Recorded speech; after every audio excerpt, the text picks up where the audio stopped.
Prevention is a cornerstone to any program dealing with the chronic diseases. And we know that with respect to prevention of chronic diseases worldwide, we really need to pay attention to 3 risk factors. Those risk factors are improving diet, increasing physical activity, and eliminating tobacco and smoking. If we pay attention to those 3 risk factors, we will prevent or eliminate 50% of chronic diseases worldwide. That's a dramatic effect. We hope that each center of excellence will be deeply engaged in their local community, that they will understand the risk factors for heart disease and lung disease within their community, that they will develop measures for assessing those risk factors in the community, that they will develop intervention programs by which they cannot just identify the risk factors, but intervene to modify the risk factors. We want to develop the next generation of global health leaders in the chronic diseases. Each of the centers of excellence has a training program.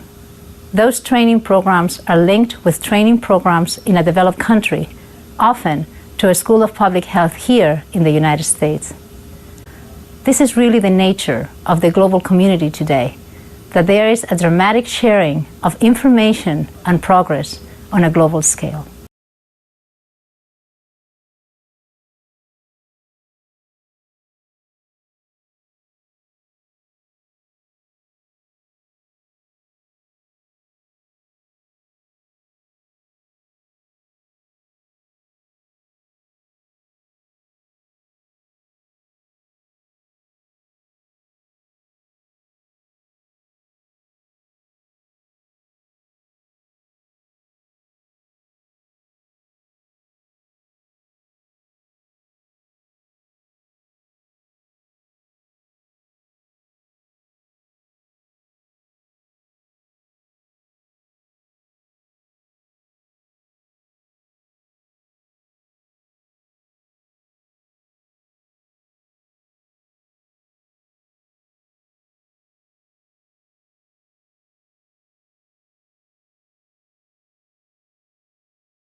The Right Honourable Sir Winston Leonard Spencer Churchill was a British statesman, best known as Prime Minister of the United Kingdom during the Second World War.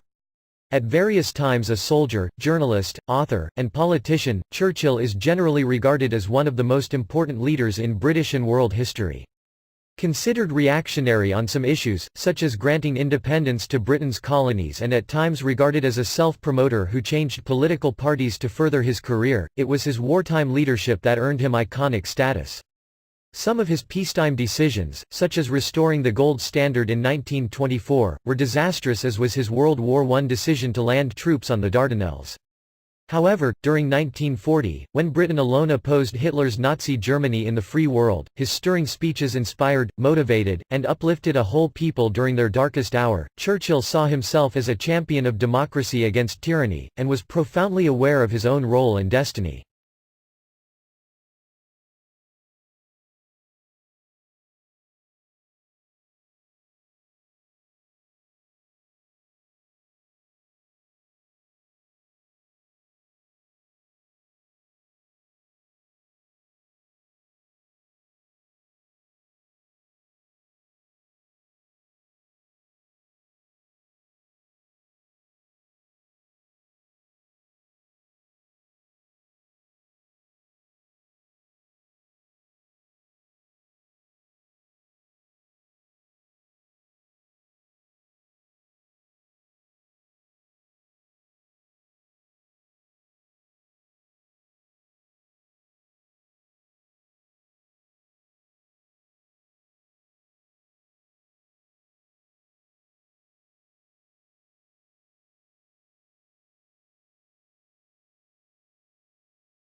The shuttle was designed to be a space truck. It's a multi-purpose vehicle.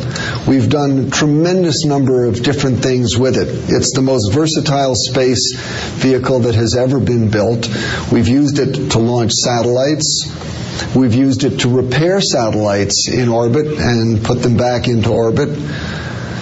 We've used it to capture satellites and bring them back to Earth for repair. We've outfitted it with the Space Lab built by our European partners and used it before the era of the space station to do scientific research.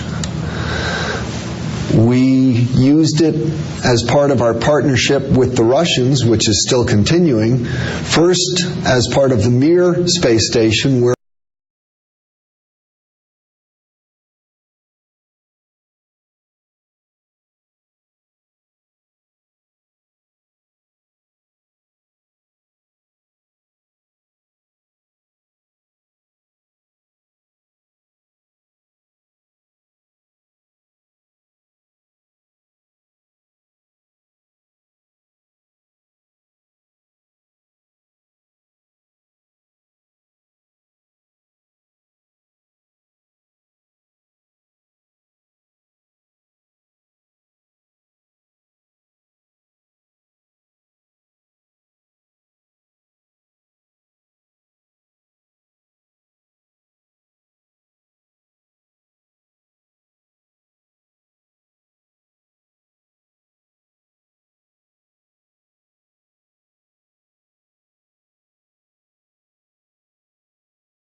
This phenomenon of conservation is explained by what we call the first law of thermodynamics, sometimes referred to as the law of energy conservation. The law states energy cannot be created or destroyed. Energy can be described as the ability to do work, where work is the movement of matter when a force is applied to it. A closed system is a system in which no matter or energy is allowed to enter or leave. The first law of thermodynamics tells us that the amount of energy within any closed system is constant. It doesn't change. An open system, on the other hand, allows stuff to come in and go out. Since most systems are not closed, the law of energy conservation can be rephrased to say that the change in the internal energy of the system is equal to the difference between the amount of energy coming in minus the amount of energy going out. In other words, the amount of energy in a system can change, but only if it comes from another system or goes to another system. At any rate, systems, whether they're open or closed, do not create or destroy energy. Rather, energy can enter from one system and leave to another.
Here are three important factors in creativity: people, process, and product.